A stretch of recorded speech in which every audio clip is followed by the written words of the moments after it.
Laria Bible et Ashley Freeman ont disparu le jeudi 30 décembre 1999 alors qu'ils fêtaient le 16e anniversaire d'Ashley.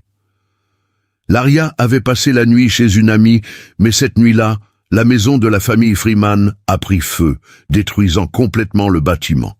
Les jeunes filles ont disparu sans laisser de traces, et les inspecteurs n'avaient aucune piste pour les aider à comprendre ce qui leur était arrivé. Ce n'est que 20 ans plus tard, en 2020, que l'enquête s'est enfin rapprochée de la résolution du mystère.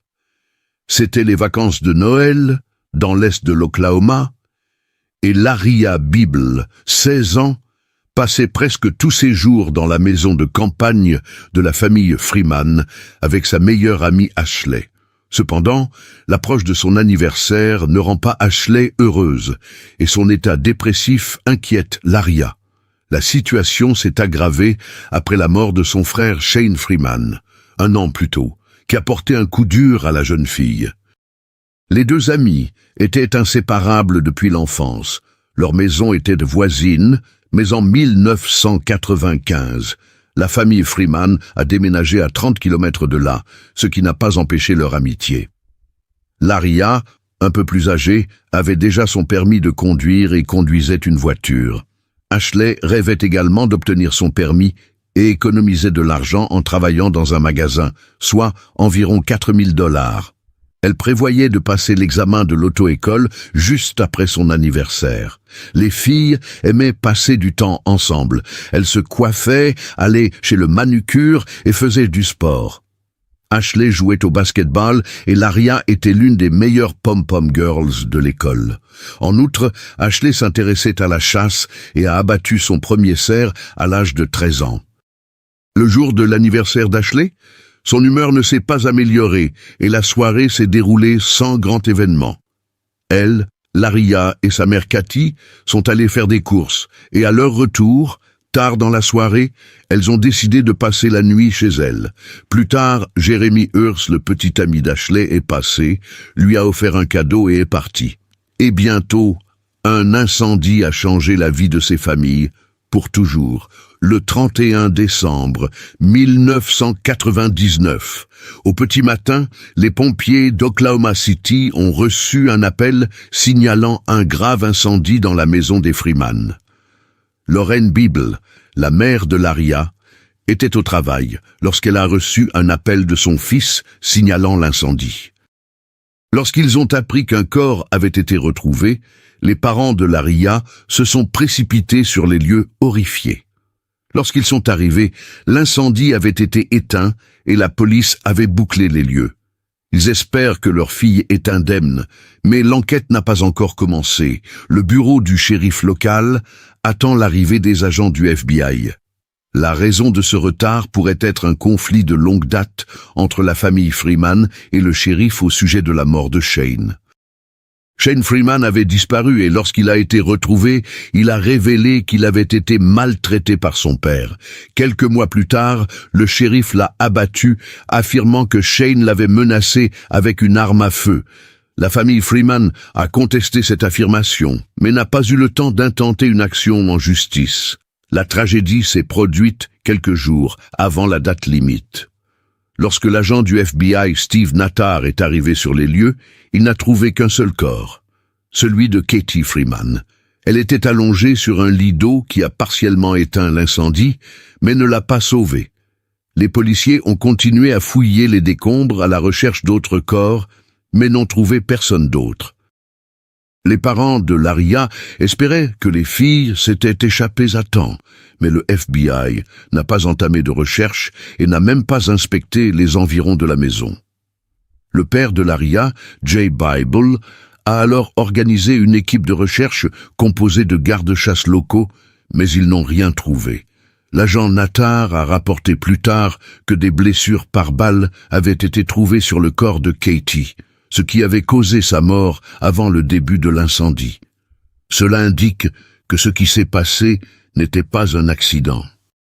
La police a organisé une expédition de 2 jours dans l'espoir que l'enquête puisse enfin être menée à bien.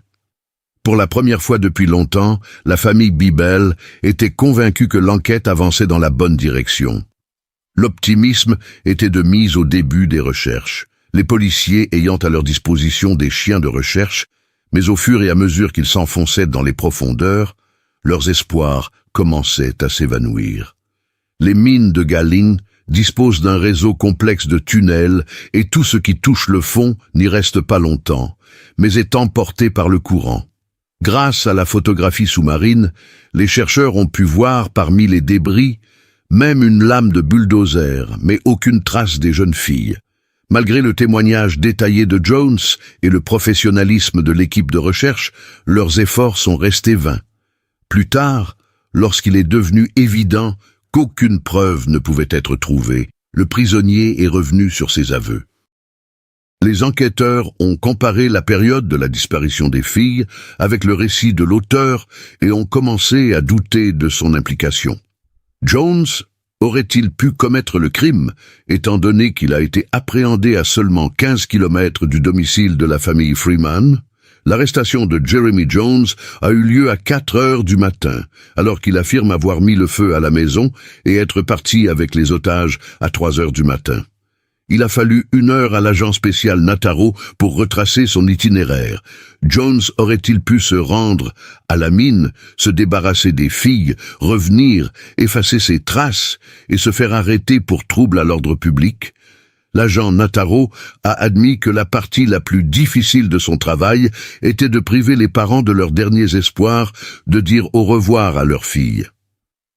Un service commémoratif pour Lori Biebel et Ashley Freeman a été organisé le mercredi 30 décembre 2009, 10 ans après la tragédie. En 2018, le Washington Post a fait état de nouvelles circonstances entourant la disparition des jeunes filles. Les autorités ont finalement identifié les auteurs présumés. Selon de multiples témoignages, les 3 hommes se sont vantés à plusieurs reprises de leur implication dans le crime, des années après qu'il se soit produit. Le magazine People a confirmé que la police avait arrêté Ronald Busick, 66 ans, et l'avait inculpé de 4 chefs d'accusation. 2 autres suspects, Warren Welch et David Pennington, sont décédés à ce stade, ce qui ne permet pas de confirmer ou d'infirmer les accusations. Selon les médias, Welch, Pennington et Busick se sont non seulement vantés de ce qu'ils avaient fait, mais ont également menacé quiconque tenterait de les dénoncer à la police. Plus précisément, elle a déclaré que les hommes avaient d'abord pris les filles en otage, qu'ils avaient ensuite abusé d'elles et qu'ils les avaient ensuite démembrées. Elle a également révélé que Welch était en possession d'une mallette contenant des photographies de filles ligotées, la bouche scotchée. Sur certaines de ces photos figurait Welch lui-même. Les détails concernant Busick restent inconnus. Toutefois, le procureur principal Isaac Shield a déclaré que l'avocate du suspect, Gretchen Molsey, avait assuré au procureur que son client était disposé à fournir des informations sur le lieu de sépulture des jeunes filles en échange d'un accord. Selon les termes de l'accord, Busick doit plaider coupable et fournir l'emplacement exact des corps. En contrepartie, le tribunal accepte de réduire sa peine à 15 ans, dont 10 ans en prison et les 5 ans restants avec sursis. Toutefois, si les restes des fillettes sont retrouvés, la sentence qui devrait être prononcée le 31 août 2020 ramènera sa peine de prison à 5 ans. La police a organisé une expédition de 2 jours, dans l'espoir que l'enquête puisse enfin être menée à bien. Pour la première fois depuis longtemps, la famille Biebel était convaincue que l'enquête avançait dans la bonne direction. L'optimisme était de mise au début des recherches, les policiers ayant à leur disposition des chiens de recherche, mais au fur et à mesure qu'ils s'enfonçaient dans les profondeurs, leurs espoirs commençaient à s'évanouir. Les mines de Galing disposent d'un réseau complexe de tunnels et tout ce qui touche le fond n'y reste pas longtemps, mais est emporté par le courant. Grâce à la photographie sous-marine, les chercheurs ont pu voir parmi les débris même une lame de bulldozer, mais aucune trace des jeunes filles. Malgré le témoignage détaillé de Jones et le professionnalisme de l'équipe de recherche, leurs efforts sont restés vains.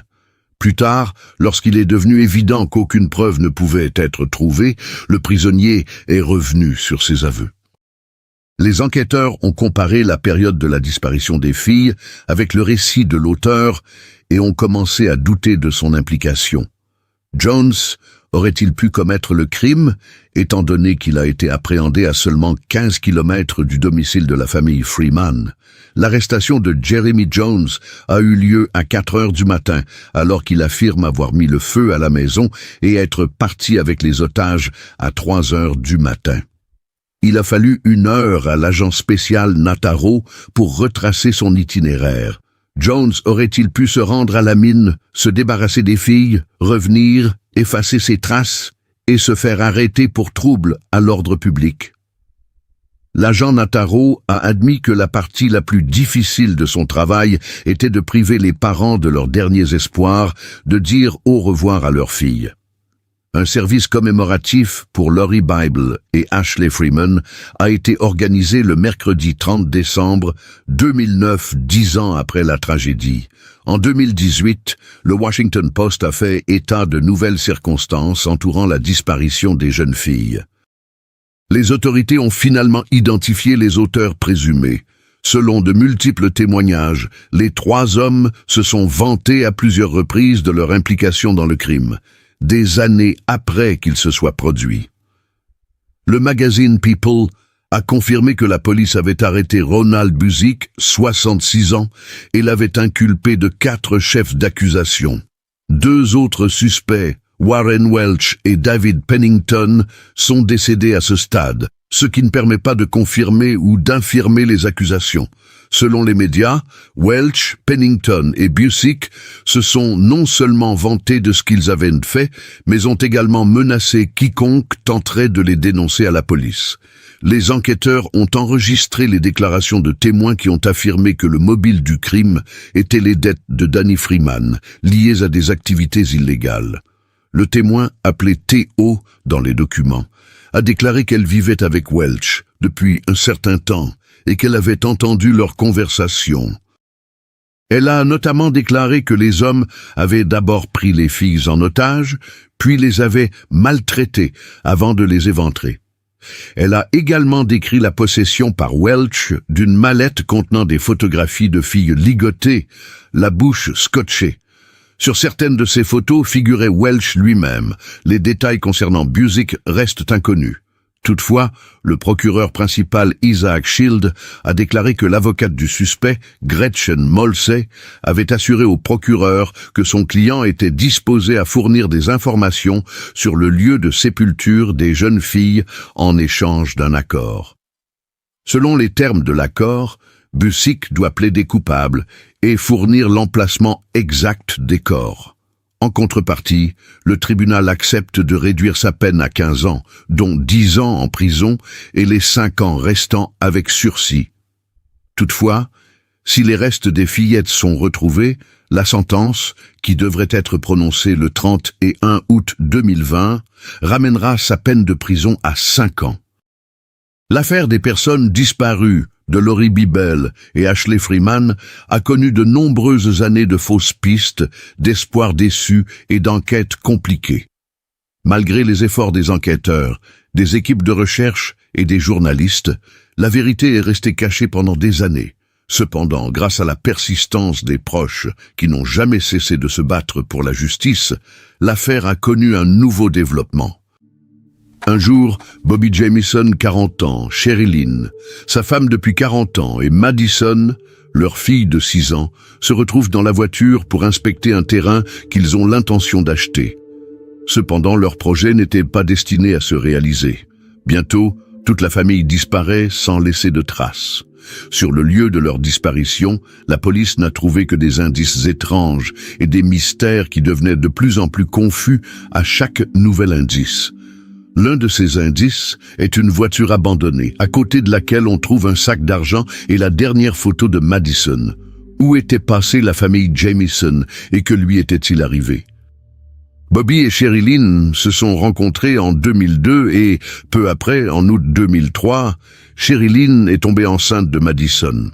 En novembre de la même année, Bobby a été victime d'un accident de voiture qui lui a causé de graves douleurs au dos. Malgré cela, le couple n'a pas renoncé à ses projets et s'est marié en juillet 2004. Au cours des années suivantes, la famille a connu de nombreuses tragédies. Début 2007, sa sœur Sherilyn est morte d'une piqûre d'abeille. Et 1 an plus tard, les parents de Bobby ont divorcé, ce qui a provoqué de vifs conflits avec son père. La situation a été exacerbée par un procès intenté au père de Bobby. En 2009, la vie des Jamison est pleine d'épreuves. Cette année-là, leur fille Madison s'est blessée à l'école en faisant de la balançoire, ce qui a poussé Bobby et Sherilyn à retirer Madison de l'école et à intenter un procès à l'école.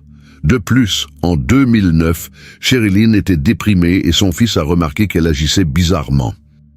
Le 8 octobre 2009, la famille Jamison quitte son domicile d'Efler, en Oklahoma, avec son animal de compagnie, un chien noir et blanc nommé Maisie. Ils sont partis visiter un terrain qu'ils voulaient acheter, situé près de Red Oak, dans le sud-est de l'Oklahoma. Ils ont peut-être pris la décision de changer d'air et de s'installer dans un endroit plus calme, loin de l'agitation de la ville. Mais cette décision leur a été fatale. À partir de ce jour, la famille a disparu et personne n'a su ce qui lui était arrivé. Les amis et la famille ne savaient pas que les Jamison avaient l'intention d'arpenter le terrain, de sorte que les recherches n'ont commencé qu'1 semaine plus tard.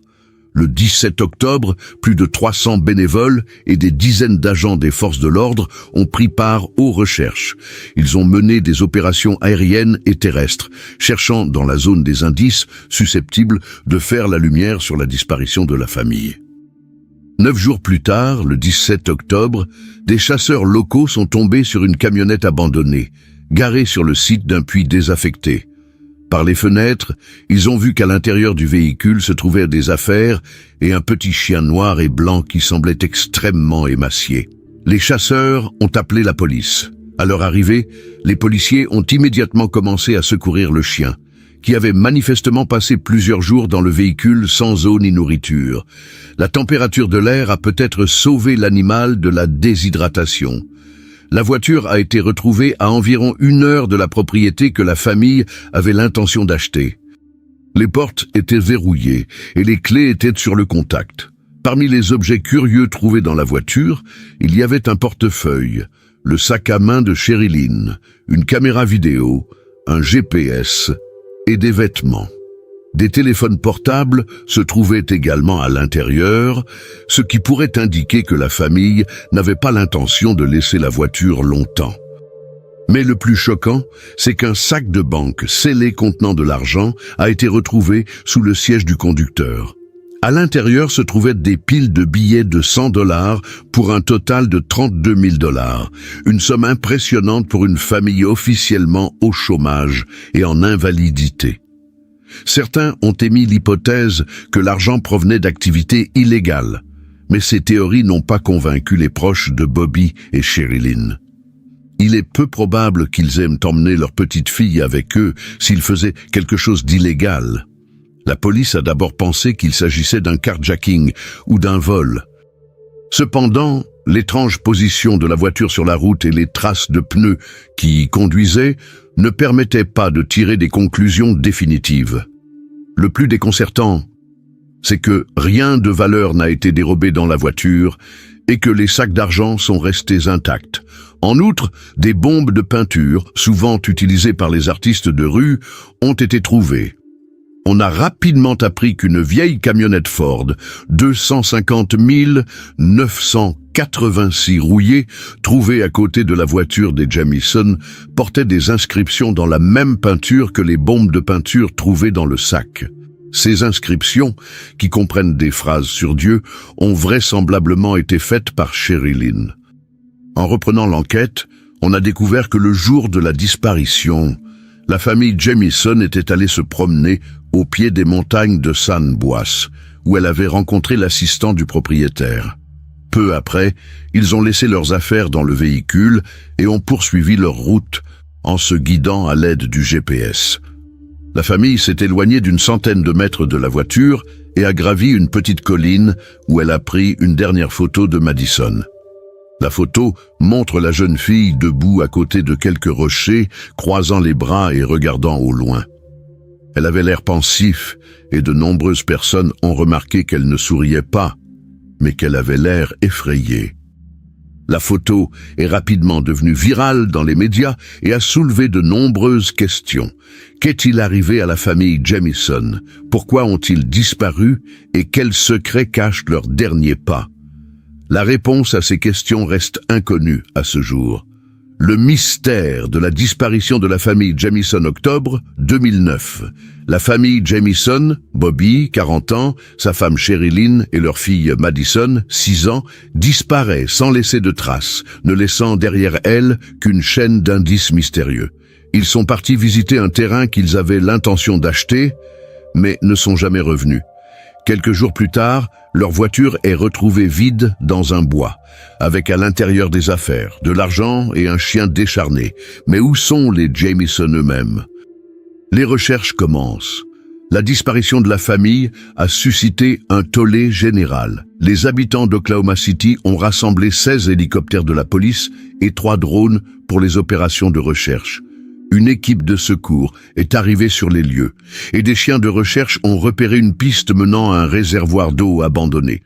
Cependant, aucun corps ni aucun autre indice n'a été trouvé après la vidange de la citerne. La piste s'est perdue dans les bois et le temps humide et venteux n'a fait que compliquer les recherches. L'approche de la saison de la chasse a également constitué un problème, menaçant les bénévoles et la police. Au bout d'une semaine, les recherches à grande échelle ont commencé à s'essouffler et se sont bientôt arrêtées. Il semblait que la solution à ce mystère resterait insaisissable. Une découverte choquante. Plus de 4 ans ont passé. En novembre 2013, les chasseurs sont tombés sur quelque chose d'étrange. Dans les montagnes escarpées, à seulement 4 kilomètres au nord-ouest de l'endroit où la camionnette a été trouvée, des restes humains ont été découverts. Il a fallu recourir à des analyses médico-légales qui, le 3 juin 2014, ont confirmé l'effroyable. Il s'agissait des corps de Bobby, Sherilyn et Madison Jamison. Cependant, ils étaient en si mauvais état que la cause de leur mort est restée un mystère. L'un des détails les plus effrayants est que les dépouilles ont été retrouvées face contre terre. Une fleur séchée aurait été laissée à proximité. La famille a été enterrée sans trop d'histoire, mais les proches n'arrivent toujours pas à comprendre ce qui s'est réellement passé. La police a découvert des images de surveillance de la maison des Jamison datant du jour de leur disparition. Sur la vidéo, Bobby et Sherilyn semblent en transe. Ils ont quitté la maison à plusieurs reprises, chargeant des objets dans une camionnette, mais parfois ils marchaient simplement de long en large, comme s'ils oubliaient quelque chose. Leurs mouvements semblaient dénués de sens et étranges. Parfois, ils se figeaient, comme s'ils écoutaient quelque chose d'invisible. Peut-être la famille était-elle sous le contrôle de quelqu'un, paniquée, ou avait-elle l'impression d'être observée? Certains ont émis l'hypothèse qu'ils étaient peut-être sous l'influence de drogue, en particulier de méthamphétamine, mais aucun signe de consommation n'a été trouvé. Un homme mystérieux, vêtu d'un t-shirt marron, est également visible sur les images. Il n'apparaît que quelques instants, et aucun membre de la famille ne portait ce type de vêtements. Qui est cet homme, et quel est son lien avec la disparition des Jamison? Le procès. Au cours de l'enquête, de nouveaux éléments sont apparus. Il s'est avéré qu'un an plus tôt, le 1er novembre 2008, Bobby avait intenté un procès à son père, Bob Dean Jamison. Dans sa déclaration, il affirmait que son père était un homme violent qui battait sa femme, le menaçait et avait même tenté de l'écraser avec une voiture. Bobby a également déclaré que son père était lié à la pègre, notamment au trafic de drogue et à la prostitution. Cependant, la procédure judiciaire a été brusquement abandonnée. Cette histoire est-elle liée à la disparition de la famille ou s'agit-il de craintes paranormales poussées à l'extrême? Un indice ou un éternel mystère? Malgré de nombreuses théories, dont le meurtre, le sacrifice rituel, l'évasion et même le suicide, la réponse exacte à ce qui est arrivé aux Jamison n'a jamais été trouvée. Leur mort reste l'un des mystères les plus mystérieux et les plus mystiques de l'Amérique, et la vérité restera peut-être à jamais cachée dans les ombres du passé. Il existe également une théorie selon laquelle Bobby et Sherilyn n'étaient pas impliqués dans la drogue, mais souffraient eux-mêmes d'addiction. L'un des arguments en faveur de cette hypothèse était la vidéo de surveillance à l'extérieur de leur maison. Selon le shérif, cette vidéo donnait l'impression que Bobby et Sherilyn étaient sous l'influence de substances illicites. Or, une perquisition à leur domicile n'a révélé aucune trace de drogue, et les proches ont assuré que le couple n'en avait jamais consommé. Peut-on en être sûr? Après tout, il arrive souvent que les proches d'un toxicomane ne se rendent compte de toute la vérité qu'au dernier moment. En outre, nous ne pouvons pas exclure des problèmes personnels qui pourraient affecter leur comportement. Les problèmes de santé de Bobby, son incapacité à travailler, ses difficultés financières, les propos de leur fille sur les fantômes et les étranges écritures sur le conteneur ont créé une atmosphère morose. Sherilyn se plaint souvent de son mari. Dans une lettre, elle le traite de solitaire et de reclus qui ne s'intéressent pas à leur fille. Elle détaille tous ses défauts et exprime son intention de divorcer. La famille a noté que Sherilyn avait souvent des sautes d'humeur brutales. Elle pouvait être extrêmement irritable et agressive, puis se renfermer brusquement. Il lui arrivait de passer plusieurs jours sans sortir de chez elle. Tous ces faits ne font que soulever de nouvelles questions. Qu'est-il réellement arrivé à la famille Jamison? Cette affaire reste l'une des plus mystérieuses et des plus effrayantes de l'Oklahoma. Sherilyn a commencé à tenir un journal dans lequel elle notait ses pensées dans les moments de désespoir et de colère. Ses écrits étaient remplis de phrases incohérentes, de ressentiments envers ses proches et de critiques à l'égard de son mari, Bobby. Elle dessine d'étranges images avec des couteaux, signant l'une de son nom et l'autre du nom de son conjoint. Son journal intime contient des appels à Dieu, des prières pour obtenir de l'aide. Bobby et Sherilyn avaient contracté une hypothèque sur la maison. Leur premier emprunt a été contracté avant la naissance de Madison, en juillet 2004, pour un montant de 112 500 $. En 2008, ils ont emprunté 28 000 $ supplémentaires pour couvrir des dettes antérieures. 4 ans plus tard, leur dette avait doublé. Aux difficultés financières s'ajoutent les conflits constants entre Bobby et son père, et le 25 septembre 2007, Sherilyn subit une perte irréparable. Sa sœur et amie la plus proche, Marla, décède. Cela a aggravé la situation, car elle était incapable de travailler et, après le diagnostic officiel, elle s'est vue attribuer une invalidité. Bobby était également en grande détresse physique depuis 2005. Est-il concevable que, profondément déprimée, Sherilyn ait attiré sa famille dans les bois, tué son mari et sa fille, puis mis fin à ses jours? La police étudie la possibilité qu'une lettre de colère trouvée dans la voiture ait pu être une lettre de suicide. En théorie, Sherilyn aurait pu tuer Bobby et Madison avant de se suicider.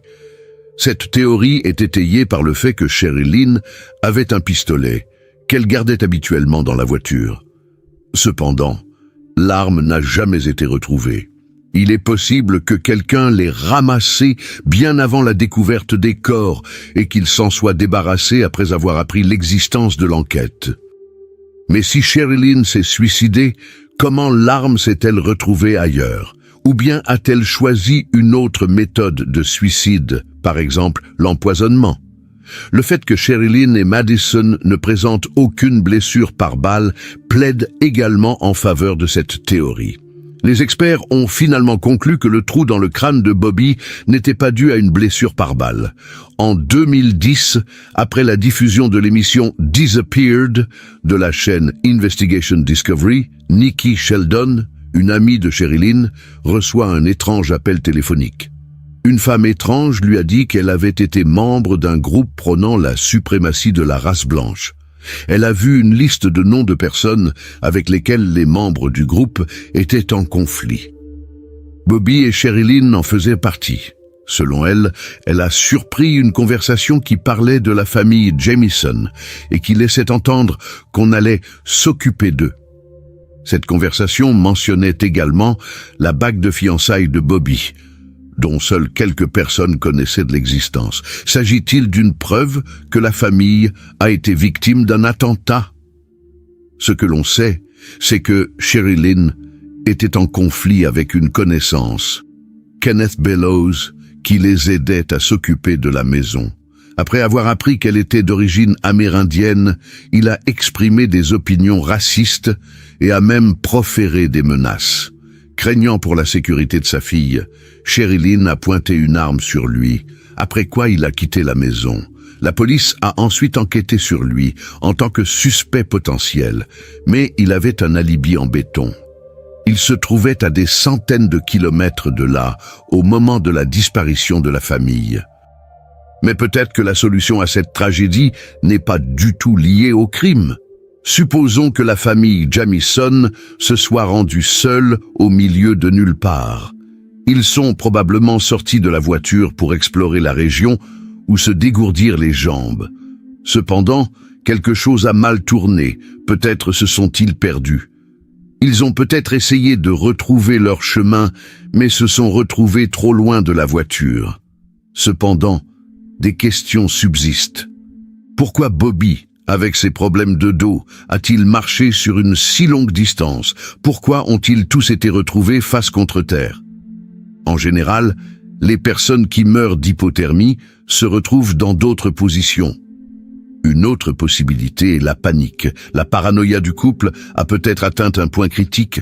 Ils ont pu penser qu'ils étaient suivis et ont quitté la voiture par peur. Leur anxiété a augmenté. Leurs actions sont devenues de plus en plus irrationnelles. Et cela a pu conduire à une tragédie. La mère de Sherilyn, Connie Cocken, est convaincue qu'ils ont été assassinés. Elle déclare « Je pense qu'ils étaient au mauvais endroit, au mauvais moment, et qu'ils ont vu quelque chose qu'ils n'auraient pas dû voir. » Les proches ne croient pas non plus que les décès soient accidentels. La police a envisagé toutes les pistes possibles, mais n'est pas parvenue à une conclusion définitive. Le shérif Beecham a admis « Normalement, dans les enquêtes, nous écartons progressivement les pistes pour ne garder que la plus plausible. Mais dans ce cas, nous n'avons pu en écarter aucune. Qu'est-il réellement arrivé à la famille Jamison? S'agit-il d'un crime ou d'un accident tragique? Chaque nouveau fait soulève de nouvelles questions. Écrivez vos théories dans les commentaires. En 2007, un événement que l'on qualifiera plus tard de crime du siècle s'est produit dans une station balnéaire portugaise.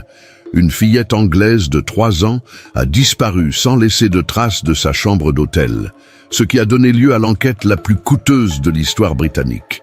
L'affaire a fait l'objet de dizaines de versions et de multiples suspects, a provoqué des scandales internationaux et les parents de la fillette ont été reçus par le pape en personne. Cette année-là, les époux Kate et Gerry McCann passent 7 jours de vacances au Portugal. Ils n'ont pas choisi cet endroit par hasard. La station balnéaire était populaire parmi les Britanniques. La langue anglaise y résonnait presque aussi souvent que le portugais. Les habitants ont même appelé cet endroit Little Britain. La station était équipée de centres de jeux pour enfants, offrait des services de babysitting et disposait d'une zone surveillée, ce qui donnait l'illusion d'une sécurité totale. Le couple McCann est arrivé en vacances avec un groupe d'amis. Il y avait au total 8 adultes, dont la plupart étaient des professionnels de la santé, et 8 enfants, dont les jumelles McCann, âgées de 2 ans, et leur sœur Madeleine, âgée de 3 ans. Les vacances se sont déroulées selon le programme habituel. La famille a pris le petit déjeuner et le déjeuner à l'appartement, puis les parents ont envoyé les enfants dans les salles de jeu où ils ont été divertis par des animateurs professionnels. Le soir, vers 9h30, les adultes se sont retrouvés pour dîner dans un restaurant voisin et les enfants sont restés dormir dans leur chambre. Les parents prenaient régulièrement des nouvelles des enfants en entrant à tour de rôle dans les chambres. Le 3 mai à 21h05, Jerry McCann est entré dans les appartements pour s'assurer que tout allait bien. Il constate que les enfants dorment paisiblement. Cependant, une chose l'a alerté. Il était sûr d'avoir laissé la porte de la chambre entr'ouverte, mais elle était maintenant grande ouverte. Il n'y prêta pas attention, remit la porte dans sa position initiale et retourna au restaurant. Une demi-heure plus tard, leur ami Matthew Oldfield est lui aussi entré pour prendre des nouvelles des enfants. Mais il s'est contenté d'écouter le silence qui régnait dans la chambre sans s'approcher des lits. À 22h, Kate McCann a décidé de procéder à la vérification. En entrant dans l'appartement, elle remarque immédiatement que la fenêtre de la chambre est ouverte. Les jumeaux sont endormis dans leur lit, mais Madeleine n'est plus là. Sa peluche préférée est restée sur le lit. Après avoir fait le tour de la pièce, Kate est sortie de l'appartement en courant et en criant « Elle a été enlevée !» Les premières heures après la disparition. Parents et amis se précipitent à la recherche de la fillette. Le père a regardé sous toutes les voitures garées, espérant trouver des traces de sa fille. Pendant près de 6 heures, le personnel du centre de villégiature, les clients de l'hôtel et la police ont ratissé le quartier dans l'espoir que l'enfant se soit simplement égaré. Cependant, la police portugaise a commis de nombreuses erreurs. Les autorités frontalières n'ont pas été prévenues à temps, ce qui a permis aux probables ravisseurs de quitter le pays sans encombre. Les enquêteurs n'ont pas immédiatement établi de cordon autour du lieu de l'incident et n'ont pas pris d'empreintes digitales, ce qui a rendu difficile la collecte de preuves. Les médias britanniques ont rapidement appris l'incident, les journalistes ayant été informés par des amis de la famille. Ils espéraient que l'indignation générale de l'opinion publique inciterait les autorités portugaises à agir de manière plus proactive. Toutefois, cette démarche a eu l'effet inverse. Les enquêteurs ont commencé à se méfier des parents, estimant que la publicité pouvait nuire à l'enquête. 4 mois après la disparition, la police a soudainement avancé la théorie selon laquelle ses propres parents auraient pu être impliqués dans la disparition de l'enfant. Les enquêteurs ont supposé que Kate et Jerry avaient accidentellement donné à leur fille une dose trop importante de somnifères, espérant qu'elle dormirait bien pendant qu'ils étaient au restaurant. Après s'être rendus compte de la tragédie, ils auraient décidé de mettre en scène un enlèvement et auraient caché le corps. Cette version est basée sur le travail de 2 chiens renifleurs qui ont été amenés à enquêter. L'un d'eux a détecté une odeur de décomposition dans l'appartement des McCann et dans la voiture qu'ils avaient louée 24 jours après la disparition de leur fille. Des tests ADN ont également révélé des traces possibles de la fillette dans la voiture. Cependant, les experts ont déclaré que les chiens peuvent se tromper dans 70% des cas et que les tests ADN n'étaient pas concluants. Par la suite, des témoins ont affirmé avoir vu un homme portant dans ses bras une fillette endormie. Un Britannique, Robert Murat, qui habitait à quelques minutes de l'hôtel, a été soupçonné. Il est resté le principal suspect pendant plusieurs mois, mais aucune preuve n'a été trouvée contre lui. Plus tard, il s'avéra que l'homme avec un enfant dans les bras avait été vu par un autre touriste, qui rentrait dans sa chambre avec sa fille. Robert Murat a été innocenté et a intenté un procès au tabloïd britannique qui l'avait en fait déclaré criminel et a obtenu gain de cause. Les parents n'ont pas perdu espoir de retrouver leur fille vivante. Ils ont lancé une vaste campagne pour retrouver Madeleine, donner des interviews, participer à des émissions de télévision et rencontrer des hommes politiques influents. Kate et Jerry McCann ont rencontré le pape et ont également discuté de l'affaire avec le procureur général des États-Unis. Ils ont créé un fonds pour les enfants disparus et ont récolté des millions de livres sterling pour les recherches. L'affaire Madeleine McCann est devenue l'un des crimes les plus médiatisés du XXIe siècle. Au fil des ans, de nombreuses versions ont vu le jour, mais la disparition de la fillette reste l'un des plus grands mystères de l'histoire criminelle. Peu après la disparition de Madeleine McCann, les environs de la station ont commencé à être fouillés de fond en comble. À ce moment-là, la nouvelle s'est déjà répandue dans les principaux médias britanniques. L'information a été transmise aux journalistes par des amis de la famille McCann dans l'espoir que le tollé général forcerait la police portugaise à travailler davantage sur l'enquête. Toutefois, cette démarche a eu des conséquences inattendues. Les autorités portugaises chargées de l'application de la loi l'ont perçue comme une ingérence et une tentative d'exercer une pression sur l'enquête. Les parents de Madeleine ont critiqué à plusieurs reprises la police, l'accusant de négligence et de manque de professionnalisme. Selon eux, la police a agi trop lentement, perdant ainsi un temps précieux.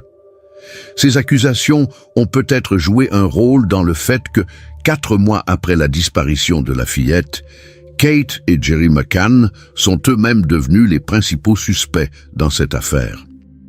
Les enquêteurs ont avancé la théorie selon laquelle le couple, ayant une formation médicale, aurait accidentellement donné à leur fille une dose trop importante de somnifères, pensant qu'elle dormirait profondément jusqu'à leur retour. Ayant pris conscience de la tragédie et craignant d'en assumer la responsabilité, ils auraient caché le corps et organisé un enlèvement dans l'espoir d'échapper à toute sanction. Selon les enquêteurs portugais, les résultats du travail des chiens renifleurs spécialement entraînés vont dans le sens de cette hypothèse. L'un d'eux a détecté des traces d'odeur cadavérique dans l'appartement de la famille McCann et un autre dans le coffre de la voiture que le couple avait loué 24 jours après la disparition de Madeleine.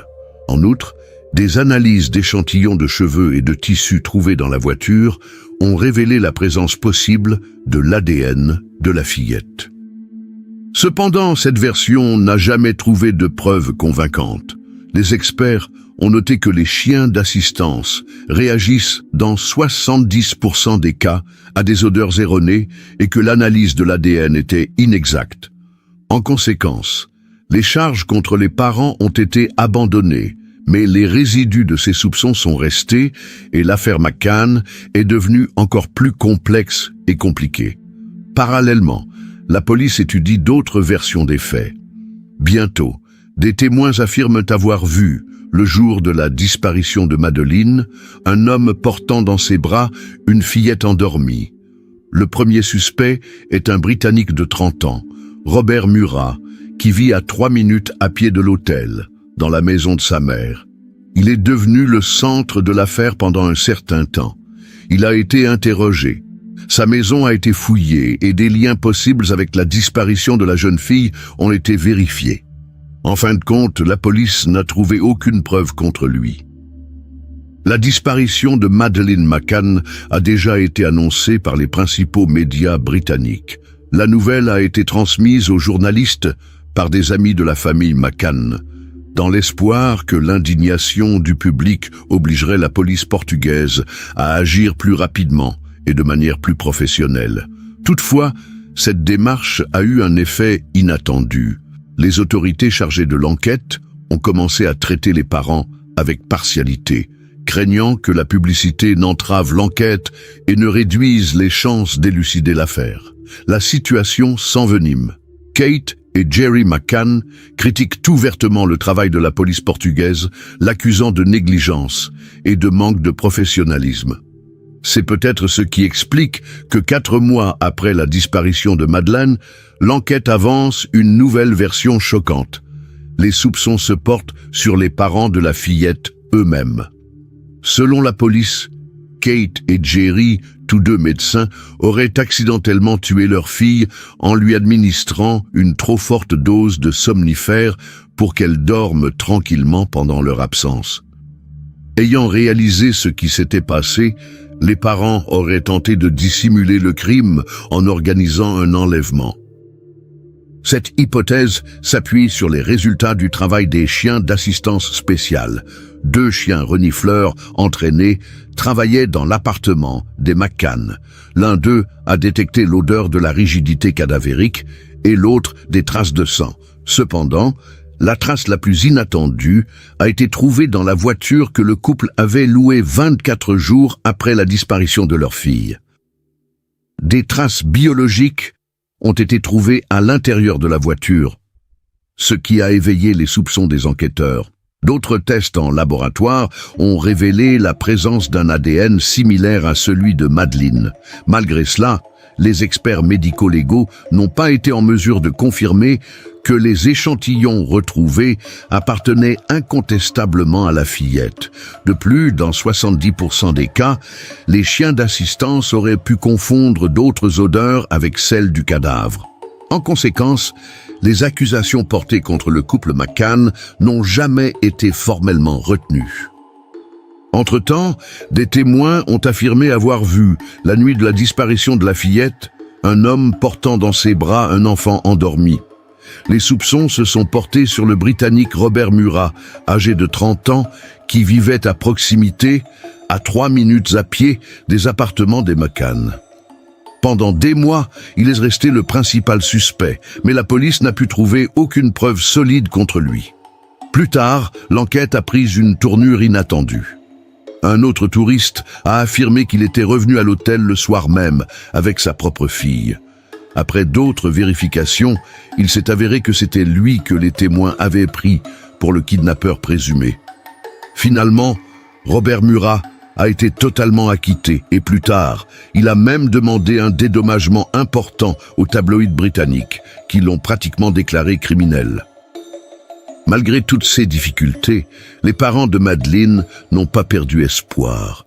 Ils ont continué à chercher activement, ont organisé des campagnes, ont coopéré avec des enquêteurs privés et ont demandé le soutien de personnes influentes. Ils ont rencontré le Premier ministre britannique, le procureur général des États-Unis et même le pape, espérant que leur affaire ne resterait pas lettre morte. Cependant, malgré des efforts considérables, la solution au mystère de la disparition de Madeleine McCann n'a jamais été trouvée. De nombreuses années se sont écoulées depuis la disparition de la petite Madeleine McCann, mais le mystère de sa disparition n'a toujours pas été élucidé. Les parents de la fillette, Kate et Jerry McCann, n'ont pas accepté cette perte et se sont activement battus pour poursuivre les recherches, en participant à de nombreux talk-shows, en donnant des interviews aux médias du monde entier et en organisant des campagnes de soutien à l'enquête. Ils ont également créé la fondation Find Madeleine, qui a récolté plus de 2 millions de livres sterling en moins d'un an. Entre-temps, les autorités d'enquête des deux pays, la Grande-Bretagne et le Portugal, menaient des enquêtes parallèles.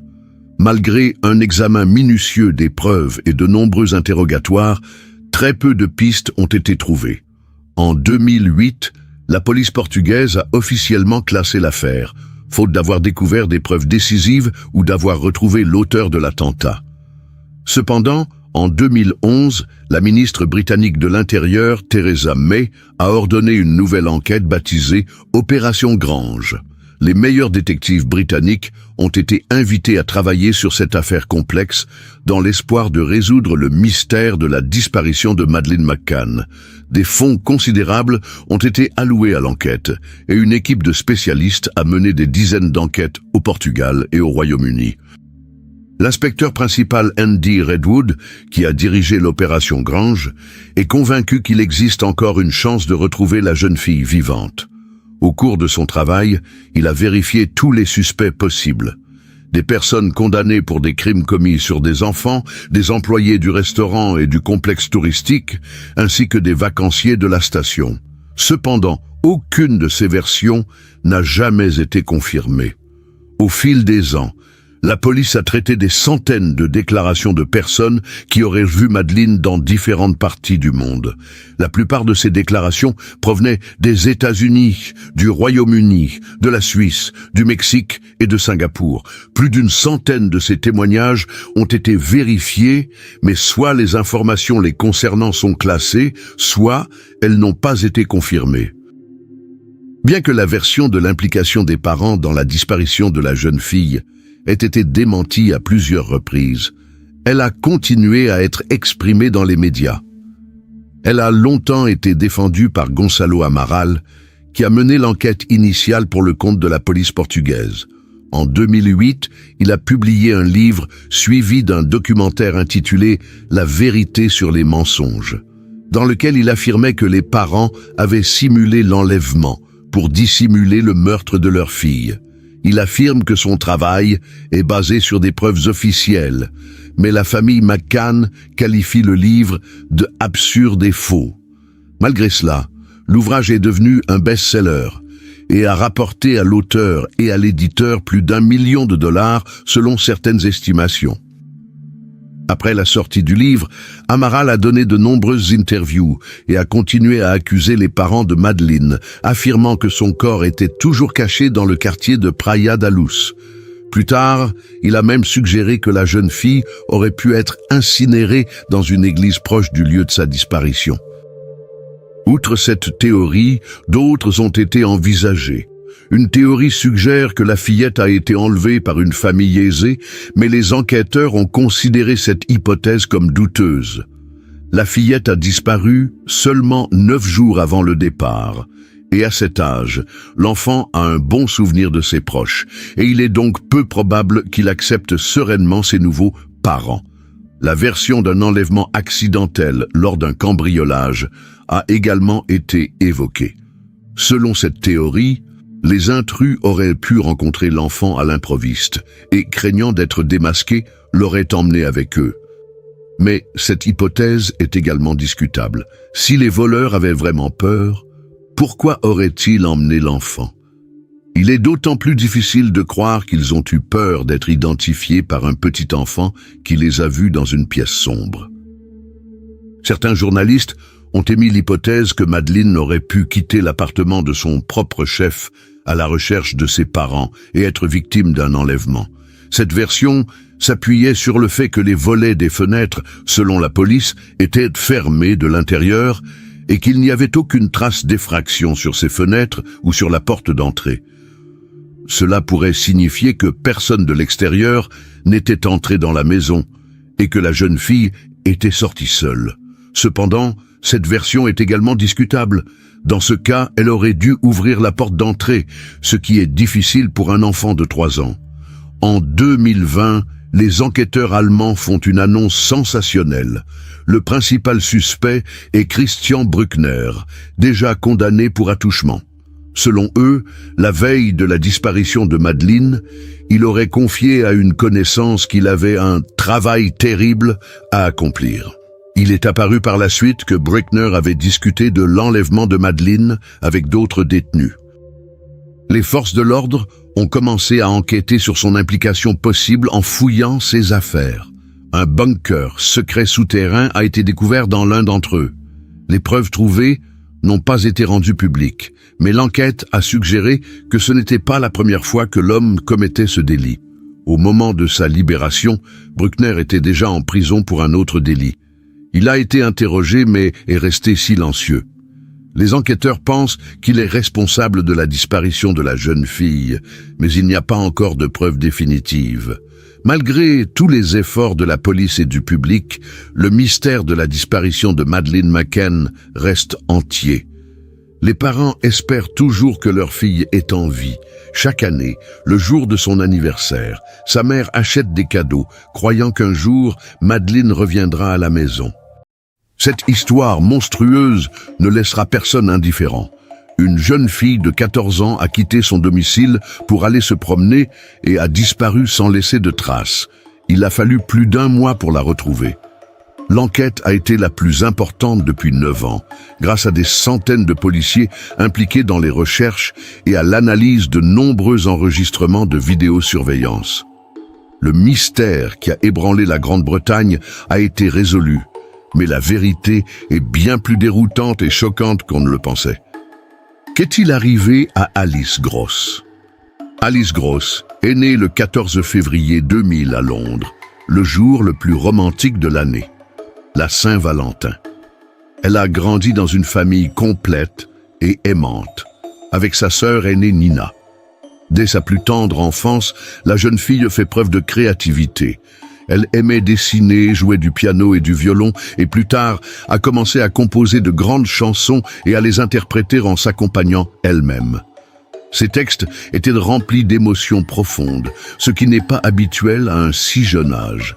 Outre la musique, Alice se passionne pour le stylisme. À l'âge de 11 ans, elle s'est même cousu une robe qu'elle prévoyait de porter lors de la remise des diplômes de l'école. Son talent, sa persévérance et sa créativité lui promettaient un avenir brillant. Cependant, la vie a fait ses propres ajustements. À l'âge de 13 ans, Alice apprend qu'elle souffre d'anorexie, accompagnée de dépression. Malgré cela, elle continue à créer, y trouvant un moyen d'échapper à la maladie et à l'anxiété. Il semblait qu'avec le temps, elle surmonterait ses difficultés et pourrait réaliser ses rêves. Mais le destin en a décidé autrement. Le 28 août 2014, Alice dit à sa mère qu'elle va se promener. Les vacances scolaires touchaient à leur fin, elle avait beaucoup de temps libre et elle aimait se promener le long du petit canal d'eau situé non loin de chez elle. C'était son parcours habituel, long d'environ 4,5 km. Elle a quitté la maison vers 3 heures de l'après-midi en promettant d'être de retour à 6 heures du soir. Elle a ensuite envoyé un SMS à son père pour lui dire qu'elle rentrerait bientôt. Mais Alice n'est jamais revenue. À 7 heures du soir, ses parents se sont inquiétés. Ils ont essayé de l'appeler, mais son téléphone était éteint. Son anxiété est renforcée par son état. L'anorexie et la dépression affaiblissent son corps, de sorte qu'elle se sent souvent faible et risque de s'évanouir. Ses parents ont appelé ses amis, espérant qu'Alice serait avec eux, mais personne ne l'avait vue. Ils ont alors pris la seule décision qui s'imposait. Ils sont allés voir la police. La police a immédiatement commencé ses recherches.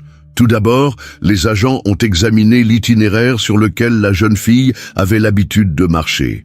Des parents, des amis et des bénévoles se sont joints aux recherches. Cependant, aucune trace n'a été trouvée.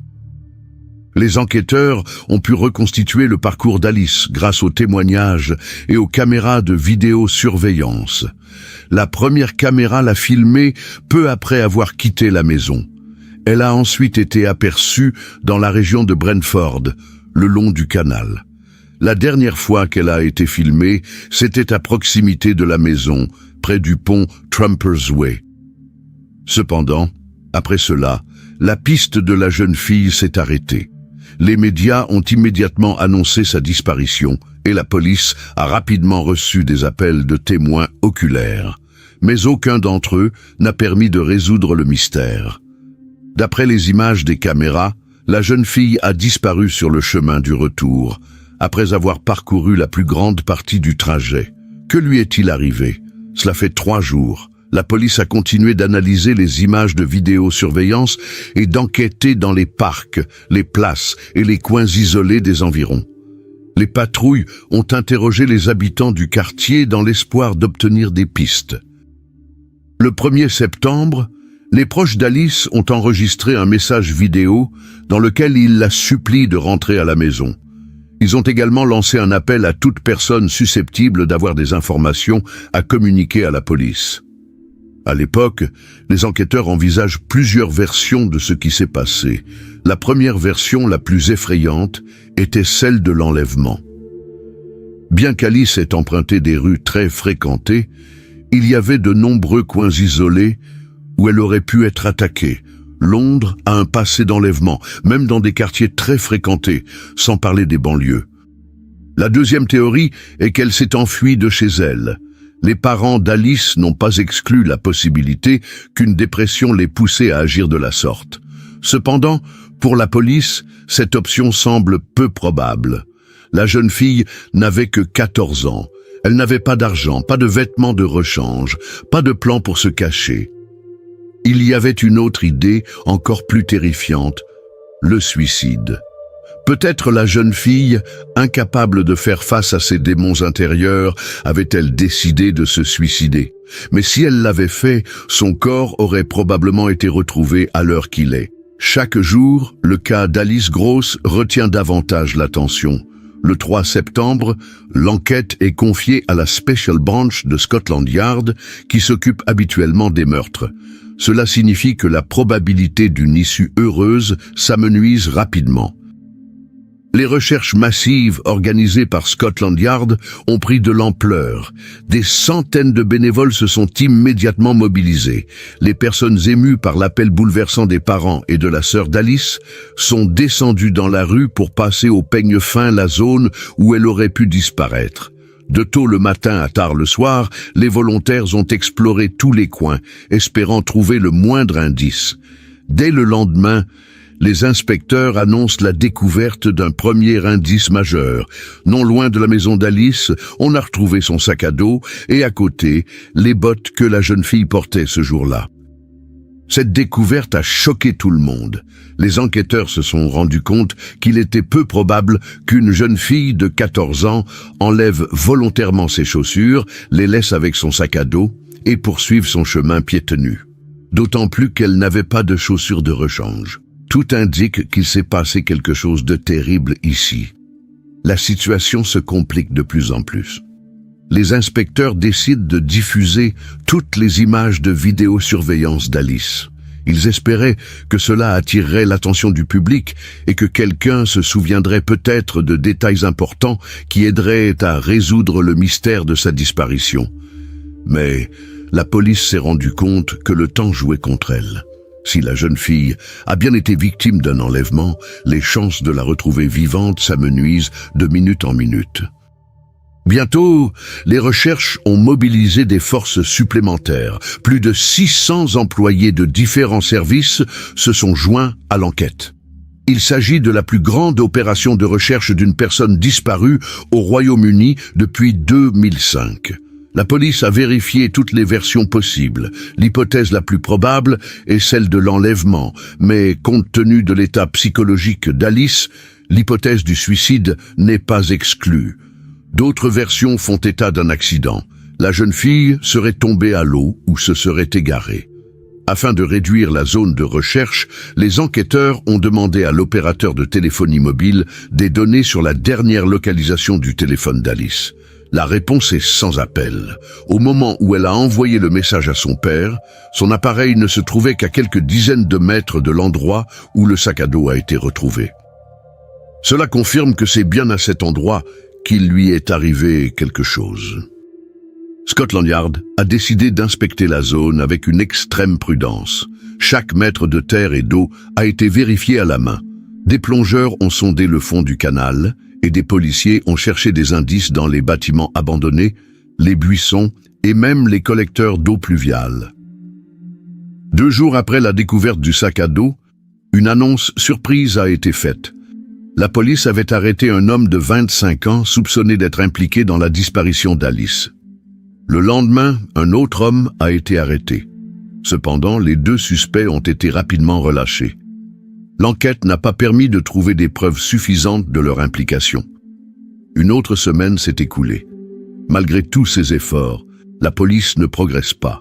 Le 16 septembre, les enquêteurs ont fait une annonce inattendue. Ils ont inscrit un homme de 41 ans, Arnis Jalkins, sur la liste des personnes recherchées. Cet homme, originaire de Lettonie, s'est installé au Royaume-Uni il y a 7 ans. Il vivait près de la famille d'Alice et travaillait comme maçon. À première vue, rien ne le reliait à la disparition de la jeune fille. Mais la police a rapidement découvert 2 faits troublants. Tout d'abord, ses collègues ont signalé que dès le 3 septembre, soit quelques jours après la disparition d'Alice, Jalkins avait disparu. Il ne se présentait pas au travail, ne répondait pas au téléphone et personne ne l'avait vu. De plus, son trajet habituel entre son domicile et son lieu de travail se trouvait près du canal le long duquel Alice s'était promenée ce jour fatidique. Ces coïncidences semblent trop suspectes pour être ignorées, mais était-il coupable? Et si oui, où était Alice? La réponse à cette question ferait frémir Londres. Rien ne prouve encore qu'Arnis Jalkins soit impliqué dans la disparition d'Alice. Mais la police ne l'ignore pas. Et bientôt, il découvre quelque chose de vraiment troublant. En examinant les images de surveillance, les inspecteurs ont remarqué qu'un homme d'âge moyen traversait le pont à vélo. Quelques minutes auparavant, Alice avait emprunté le même chemin. Le cycliste a rapidement été identifié comme étant Jalkins. Peu de temps après, il est à nouveau filmé par une autre caméra. C'est alors que les enquêteurs sont informés d'un fait étrange. Le trajet entre les deux points ne dure que quelques minutes. Or, il a fallu près d'1 heure à Jalkins, à vélo, pour parcourir cette distance. Que faisait-il pendant tout ce temps? La police a examiné les environs. Elle conclut que l'homme n'a pas pu emprunter d'autres itinéraires. Il n'y avait pas de déviation. Un détail ajoute encore à l'inquiétude. Au moment où Jalkins réapparaît dans le champ des caméras, ses vêtements sont mouillés. Cette information a conduit les inspecteurs à suivre de près ses déplacements. Et bientôt, ils ont constaté un autre détail suspect. 2 heures après sa première apparition sur les caméras, l'homme est revenu à l'endroit même où il avait été vu plus tôt. Il y est resté près de 50 minutes, puis est reparti. Cependant, il n'est pas apparu sur la caméra située près du pont. Cela signifie qu'il a passé tout ce temps dans un petit angle mort, caché des objectifs. De plus, lorsqu'il est réapparu, il portait des vêtements différents. Un peu plus tard, il a été aperçu dans un magasin local, en train d'acheter de la bière. Le lendemain matin, la situation se répète. Tôt le matin, vers 7 heures, Jalkins est réapparu au même endroit entre les caméras. Et le soir, il y est retourné. Cela a suffi pour obtenir un mandat de perquisition à son domicile. Lorsque les inspecteurs se sont rendus chez lui, ils ont été accueillis par sa colocataire. Elle n'avait aucune idée de l'endroit où son mari avait disparu. Lorsqu'elle apprend qu'il est soupçonné d'être impliqué dans la disparition de l'écolière, la femme refuse catégoriquement de le croire. Elle le décrit comme un père attentionné qui ne ferait jamais de mal à un enfant.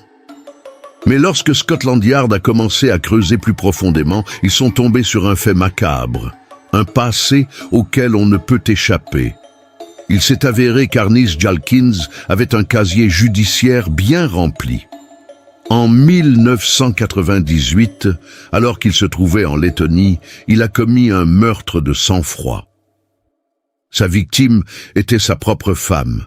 Il avait planifié ce crime à l'avance. Avant le meurtre, il avait creusé une tombe dans les bois et avait ensuite ôté la vie à la femme de sang-froid. Il n'a écopé que de 7 ans de prison. Après avoir purgé sa peine, il s'est installé au Royaume-Uni, où son passé est resté inconnu des autorités locales. La police britannique n'avait aucune idée qu'un homme avec un passé aussi terrible vivait dans son pays. Une perquisition à son domicile a permis de découvrir de nouvelles preuves. Dans la cour, les inspecteurs ont trouvé un terrain récemment excavé. Ce qu'ils y ont trouvé exactement reste cependant inconnu. La véritable surprise les attend au sous-sol. C'est là, parmi les vieilleries, qu'ils ont trouvé le panneau arrière brisé d'un iPhone 4S blanc. Il s'agissait du même téléphone que celui d'Alice. En outre, en étudiant son ordinateur, les inspecteurs ont découvert que quelques jours après la disparition de la jeune fille, Jalkins avait cherché sur Internet des informations sur sa disparition.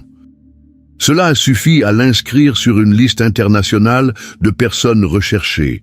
La police craignait qu'il ne se soit enfui en Lettonie ou dans un autre pays de l'UE. Cependant, malgré des recherches actives dans toute l'Europe, elle n'a pas réussi à le retrouver. Entre-temps, 1 mois entier s'est écoulé depuis la disparition d'Alice. Le 30 septembre, la police a fait une annonce dévastatrice. Dans la rivière, non loin de l'endroit où la jeune fille a été vue pour la dernière fois, une terrible découverte a été faite. Un corps. C'est ce poids macabre qui a été sorti de l'eau le 30 septembre. À l'époque, la police ne pouvait pas encore confirmer l'identité de la personne décédée, mais un fait était déjà évident. Quelqu'un avait fait de gros efforts pour empêcher la dépouille de flotter à la surface. La police a immédiatement poursuivi la recherche d'Arnis Jalkins, non seulement en tant que suspect, mais aussi en tant que personnage clé de l'affaire. Une opération internationale de grande envergure a été lancée. Interpol et les services de renseignement européens se sont joints aux recherches, mais aucune piste n'a été trouvée. Jalkins semble s'être volatilisé. Quelques jours plus tard, le 4 octobre, les enquêteurs font une découverte inattendue. Dans un parc, à 1 kilomètre seulement de l'endroit où le corps d'Alice avait été retrouvé, le corps d'un homme a été découvert pendu à un arbre. 2 jours plus tard, les experts confirment qu'il s'agit d'Arnis Zalkaln. Personne ne s'attendait à une telle tournure des événements. La police était persuadée que le suspect avait fui à l'étranger, mais il s'est avéré qu'il était resté sous leur nez pendant tout ce temps. Les experts médico-légaux ont déterminé que Zalkaln s'était suicidé le 3 septembre, jour de sa disparition. La question qui se posait alors était la suivante. Comment la police avait-elle pu ne pas le retrouver pendant 1 mois? La réponse est simple. Il avait choisi un endroit si inaccessible et si caché qu'il était pratiquement impossible de le repérer. Entre-temps, avec l'ADN de l'auteur du crime en main, les enquêteurs disposaient d'encore plus d'indices. Un mégot de cigarette a été retrouvé non loin de l'endroit où le corps d'Alice a été découvert. Les experts en ont extrait des échantillons d'ADN qui correspondent à celui de Zalkaln. De plus, des tests en laboratoire ont montré qu'il était très probable que son ADN soit également présent sur le corps de la victime. Cependant, il a été impossible d'obtenir une confirmation à 100%, le corps étant resté trop longtemps dans l'eau. Des traces d'ADN de Zalkaln ont également été trouvées sur le sac à dos et les chaussures d'Alice. À ce stade, la police a appris un autre fait terrifiant. 2 ans après s'être installé au Royaume-Uni, Zalkaln avait déjà agressé une jeune fille de 14 ans à 1 kilomètre de l'endroit où le corps d'Alice a été retrouvé. Il avait tenté de l'agresser, mais la victime s'était échappée et l'homme avait été appréhendé. Une nuance choquante est alors apparue. La jeune fille n'a pas porté plainte et Zalkaln a tout simplement été relâché. Comment cela a-t-il pu se produire? C'est un mystère. Mais le fait est qu'un adulte a attaqué une enfant, que la police l'a arrêté, mais qu'il n'a jamais été puni. De plus, cette information n'a été révélée qu'après la découverte du corps de l'auteur de l'agression dans le parc. La police a poursuivi son enquête, essayant de reconstituer le tableau complet de ce qui s'est passé. Selon leur version, le 28 août, Zalkaln circulait à vélo sur le même trajet qu'Alice. Il l'a aperçue dans un endroit isolé, à l'abri des regards indiscrets, et l'a attaquée avec l'intention de commettre des actes violents. Personne ne saura jamais comment les événements se sont déroulés par la suite. Mais le résultat est clair. Zalkaln a tué Alice et est retourné plusieurs fois sur les lieux du crime pour cacher le corps. Une question reste en suspens. Pourquoi s'est-il suicidé? S'agit-il d'un acte de remords ou de la crainte d'un châtiment imminent? La question reste ouverte. Les parents d'Alice ne sont pas seulement dévastés, ils sont aussi remplis de rage. Ils exigent des réponses à la question principale. Comment les autorités britanniques ont-elles pu permettre à un meurtrier condamné d'entrer dans le pays et de vivre paisiblement parmi les citoyens ordinaires? La famille de la victime a passé des années à se battre pour un contrôle plus strict des migrants ayant un casier judiciaire. Elle a exigé du gouvernement des réformes qui empêcheraient les criminels d'entrer aussi facilement dans le pays. Malheureusement, leurs efforts n'ont pas abouti à des changements significatifs. 1 mois après la découverte du corps de Zalkaln, un autre événement étrange s'est produit. Le médecin légiste chargé de l'affaire a accidentellement laissé dans un train un dossier contenant des documents importants.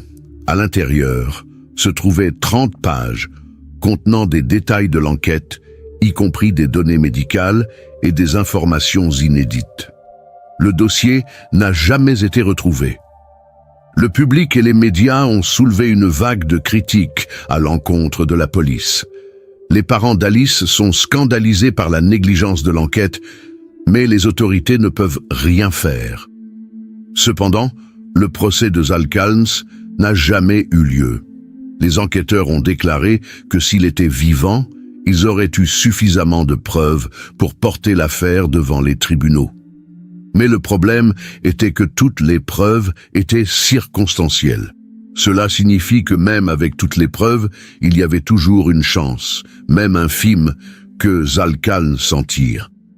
Au lieu d'un procès, une audience a été organisée, au cours de laquelle le jury a formellement reconnu l'évidence. Alice Gross n'est pas morte par accident, elle a été assassinée. Cette procédure n'a aucune portée juridique, mais elle permet de tirer une conclusion officielle de la tragédie. Le 23 octobre, les funérailles d'Alice ont eu lieu. Ce jour-là, des milliers de personnes sont venues honorer sa mémoire. Elles ont déposé des fleurs sur le mémorial, allumé des bougies. À la fin de la cérémonie, un écran géant a diffusé une vidéo dans laquelle Alice interprétait sa chanson, celle qu'elle avait écrite peu avant sa mort. La musique a été jouée en silence. Parmi des gens qui ne pouvaient retenir leurs larmes, la voix d'Alice a flotté sur la foule comme le dernier accord d'adieu de sa courte vie.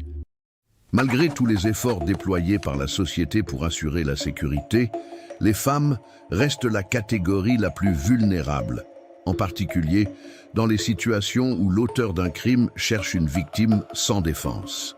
La plupart des agressions, des enlèvements et des crimes violents sont commis contre le sexe faible, et souvent des tragédies auraient pu être évitées si l'intuition ou la prudence élémentaire avaient fonctionné à temps.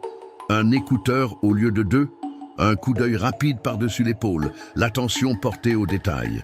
Ces gestes simples peuvent non seulement alerter, mais aussi sauver une vie.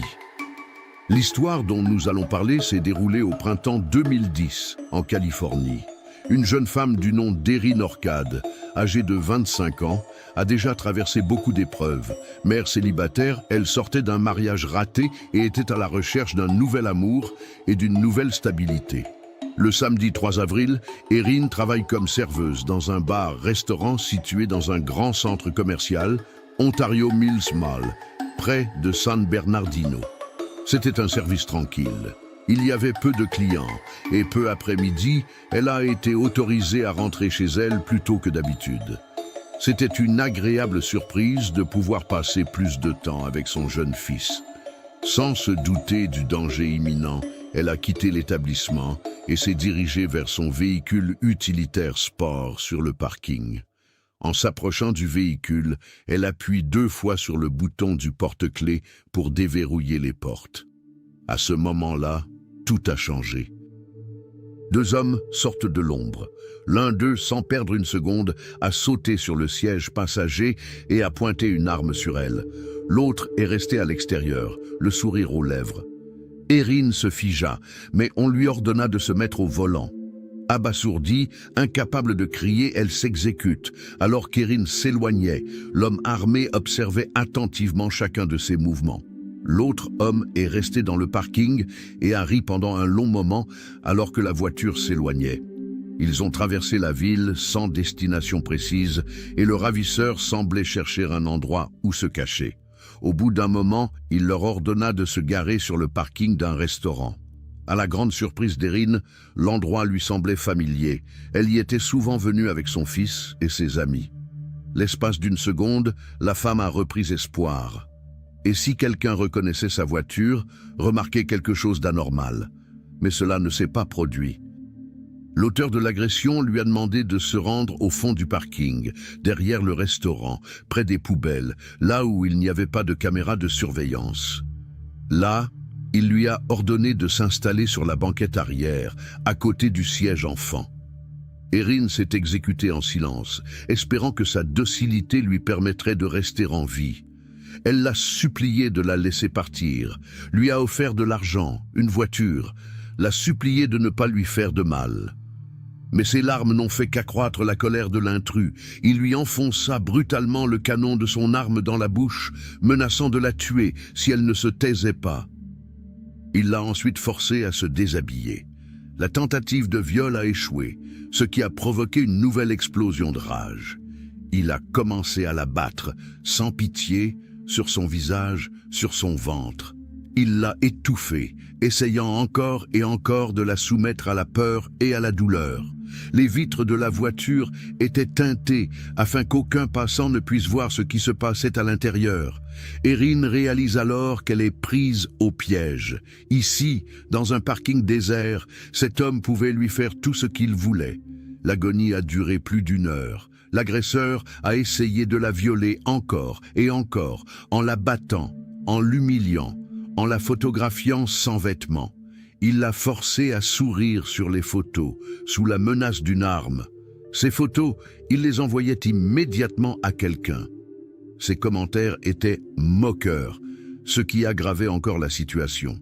Il ne lui a jamais donné d'espoir, lui disant qu'elle mourrait bientôt. Finalement, il s'est lassé de la séance photo et a annoncé qu'il allait maintenant l'emmener dans le désert.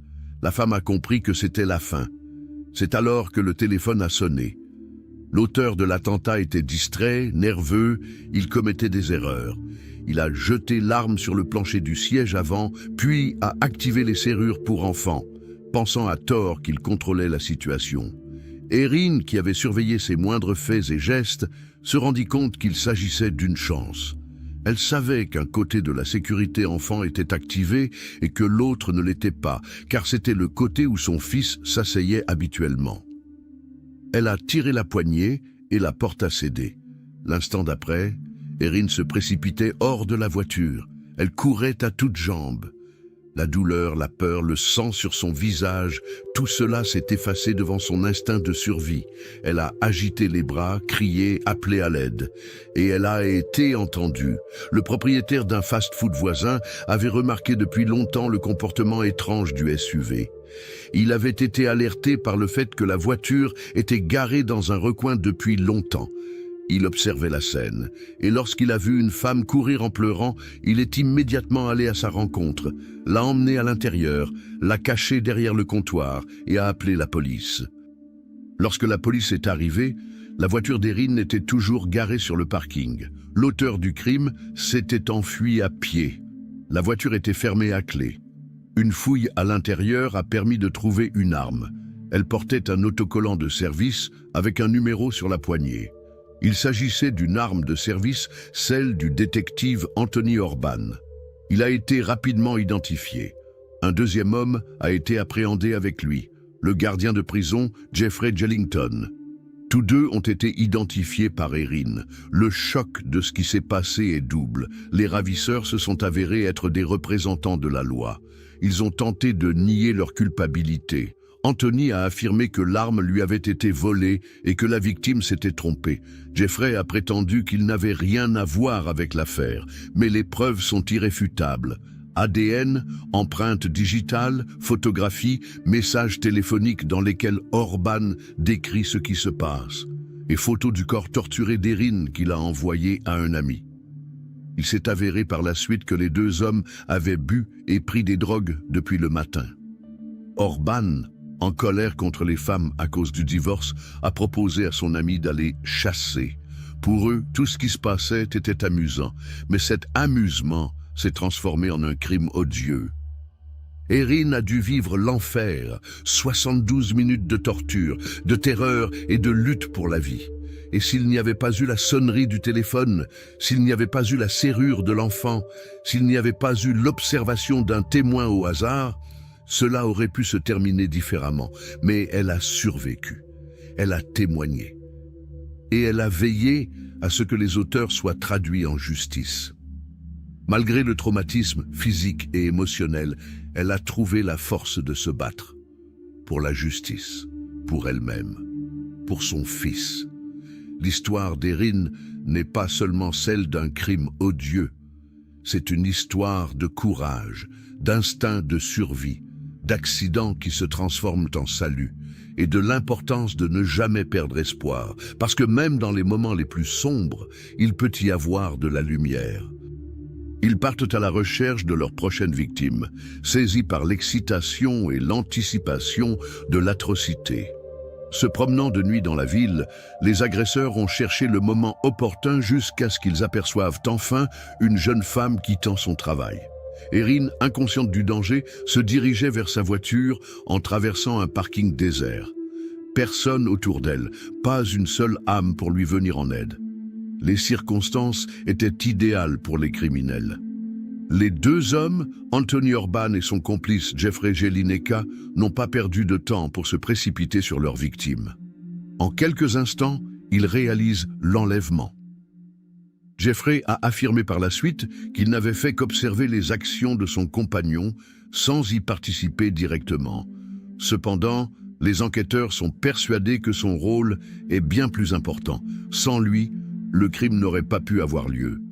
Anthony Orban, ancien gardien de prison et inspecteur de police, se délectait du pouvoir qu'il exerçait sur la victime. Il prenait plaisir à voir sa peur et son impuissance. Son ami a ensuite donné aux enquêteurs un compte rendu détaillé de tous les détails de l'enlèvement. Orban a été inculpé de viol, d'enlèvement et d'agression et a été placé en détention provisoire dans l'attente de son procès. Jelinek, quant à lui, a été inculpé pour des délits moins graves, mais l'enquête n'a laissé planer aucun doute sur le fait qu'il méritait lui aussi une punition sévère. La police a rapidement découvert que la menace pesant sur Erin n'avait pas disparu, même après l'arrestation des auteurs de l'enlèvement. Une écoute téléphonique des appels d'Orban en prison a révélé qu'il avait discuté avec quelqu'un de la possibilité d'un autre enlèvement. Les détectives pensaient qu'il voulait éliminer Erin en tant que témoin dangereux afin qu'elle ne puisse pas témoigner, au point que sa famille a commencé à recevoir des appels anonymes menaçants. La police a tenté de retrouver l'auteur de ces appels, mais en vain. Les appels ont fini par cesser, mais l'anxiété a persisté. Au cours de l'été 2012, le procès a commencé. Erin était sous haute surveillance dans la salle d'audience, car personne ne pouvait exclure une nouvelle tentative d'attentat de la part d'Orban ou de ses partisans. Lors de l'audience, Anthony Orban a tenté de se présenter comme une victime. Il a parlé de son service dans les Marines et de la façon dont les guerres en Irak et en Afghanistan avaient laissé une marque indélébile sur son psychisme.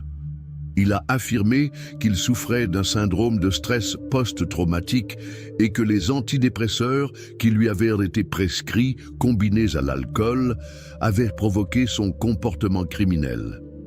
Toutefois, l'accusation était convaincue qu'il s'agissait simplement d'une tentative de se soustraire à ses responsabilités. Au cours de l'enquête, un journal a été trouvé au domicile d'Orban, dans lequel était consignée l'histoire d'un vétéran de guerre souffrant du syndrome de stress post-traumatique. Cette histoire faisait écho à son propre récit dans les moindres détails. Les détectives pensaient qu'Orban avait simplement emprunté la biographie de quelqu'un d'autre pour construire sa ligne de défense. Mais le témoin le plus important de l'accusation était Jeffrey Jelinek. Ayant conclu un accord avec l'enquête, il a donné un compte rendu détaillé de tous les aspects du crime. C'est lui qui a révélé qu'Anthony Orban n'avait pas prévu à l'origine de laisser Erin en vie. Son plan était simple, après des violences brutales, l'emmener dans le désert et la tuer en cachant le corps pour qu'il ne soit pas retrouvé pendant des années. Jeffrey a admis qu'il pensait qu'il s'agissait d'une sorte de jeu, mais il s'est ensuite rendu compte de la gravité de la situation. À en juger par le fait qu'Orban n'a pas utilisé de préservatif lors du viol, il ne craignait même pas que son ADN soit laissé sur la scène du crime. Il était sûr de son impunité. Après un long procès, le tribunal a déclaré Anthony Orban coupable de 8 chefs d'accusation, dont l'enlèvement et le viol. Ses avocats ont tenté de le présenter comme fou au moment des faits, mais le tribunal a rejeté cet argument. En conséquence, l'ancien détective a été condamné à une peine de prison à perpétuité assortie d'une peine de 95 ans d'emprisonnement. Il n'a cependant pas eu à purger cette peine. La nuit, suivant l'annonce du verdict, Orban s'est suicidé dans sa cellule. Après la mort d'Orban, sa femme Tracy a admis qu'elle avait témoigné pour sa défense sous la contrainte. Il l'avait menacée de représailles si elle parlait contre lui. Maintenant qu'il est mort, elle s'est excusée auprès d'Erin. La victime a trouvé la force de lui pardonner, réalisant que Tracy avait également été victime de ce monstre. Une fois les procès terminés, une terrible question subsiste. Anthony Orban est-il un violeur en série? Les restes d'autres victimes gisaient-ils déjà dans le désert où il s'apprêtait à emmener Erin? Les recherches informatiques d'Orban concernant les meurtres et les agressions sexuelles ont confirmé ces tendances malsaines. Cependant, Aucune preuve d'autre crime n'a été trouvée. Les enquêteurs ont noté qu'Orban avait commis trop d'erreurs qu'un criminel expérimenté n'aurait pas commises. Il s'agissait peut-être de son premier et dernier acte crapuleux, et il n'a pas eu le temps de devenir un véritable maniaque en série. La victime, Erin Orcade, se souviendra toujours de ce jour terrible. Elle a longtemps souffert de stress post-traumatique, avait peur de conduire seule, tressaillait à la vue d'hommes étranges et, au début, même sa famille lui paraissait une menace potentielle. Il lui a fallu des mois avant de pouvoir commencer une nouvelle vie. Mais même des années plus tard, elle était en proie à des crises de panique et à des cauchemars. Néanmoins, Erin a décidé d'utiliser son expérience pour aider les autres. Elle s'est lancée dans un travail de motivation et d'éducation, espérant que son histoire sauverait au moins une vie. L'histoire d'Erin n'est pas seulement le récit d'un crime, mais un exemple de force morale incroyable. Elle a survécu à une épreuve horrible, mais elle ne s'est pas laissée abattre. Malgré la peur, les souvenirs difficiles, les crises de panique, Erin a trouvé la force d'aller de l'avant. Elle ne s'est pas contentée de reconstruire sa vie, elle a fait plus que cela. Elle a commencé à aider les autres. Aujourd'hui, elle donne des conférences et raconte son histoire pour mettre en garde les femmes contre les dangers et montrer qu'il existe un moyen de se sortir de la pire des situations. Cette histoire montre également que la justice a été rendue, bien que difficilement. Le criminel qui pensait s'en tirer à bon compte a été piégé par sa propre cruauté. Sa tentative de se soustraire à ses responsabilités a échoué et la loi a mis fin à son histoire. Toutefois, des questions subsistent. Anthony Orban était-il un criminel en série? Combien de victimes ont-elles pu rester dans l'ombre? Les réponses à ces questions ne seront peut-être plus trouvées, mais une chose ne change pas. Son histoire nous rappelle que le mal peut se cacher même sous le masque d'un homme de loi. Prenez soin de vous et de vos proches. Soyez prudents et attentifs au monde qui vous entoure. Et n'oubliez pas que même dans les situations les plus sombres,